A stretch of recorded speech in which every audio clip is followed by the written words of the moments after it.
Paul with your weekly update for December 21st. Last week, the House overwhelmingly approved a measure to put a new round of sanctions on Iran. If this measure passes the Senate, the United States could no longer do business with anyone who sold refined petroleum products to Iran or helped them develop their ability to refine their own petroleum. The sad thing is that many of my colleagues voted for this measure because they felt it would deflect a military engagement with Iran. I would put the question to them, how would Congress react if another government threatened our critical trading partners in this way? Would we not view it as asking for war? This policy is pure isolationism. It is designed to foment war by cutting off trade and diplomacy. Too many forget that the quagmire in Iraq began with an embargo. Sanctions are not diplomacy. They are a precursor to war and an embarrassment to a country that pays lip service to free trade. It is ironic that people who decry isolationism support actions like this.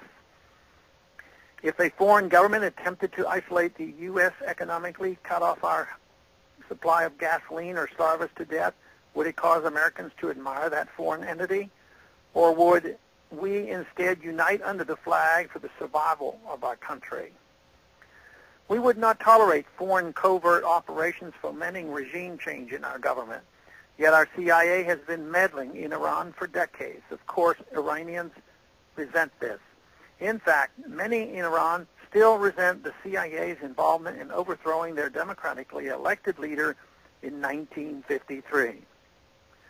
The answer is not to cut off gasoline to the Iranian people. The answer is to stay out of their affairs and trade with them honestly. If our operatives were no longer in Iran, they would no longer be available as scapegoats for the regime to rightly or wrongly blame us for every bad thing that happens. As bad as other regimes may be, it is up to their own people to deal with them so they can achieve true self-determination.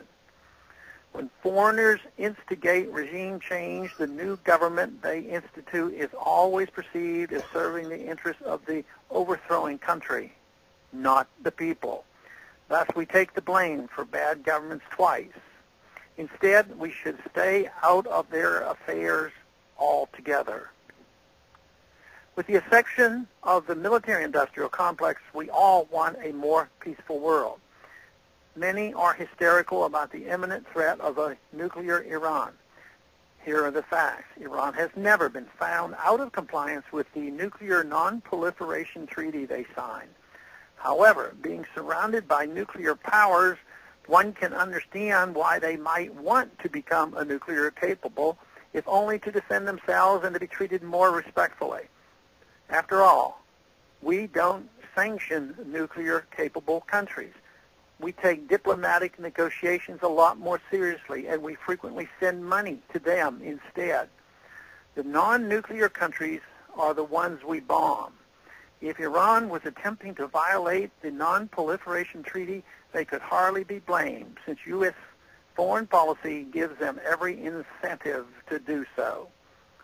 Thanks for calling this update. A new update is placed on this number, 888-322-1414, every Monday morning, with written text of which can be found on my website, www.house.gov/Paul, under the heading Texas Straight Talk.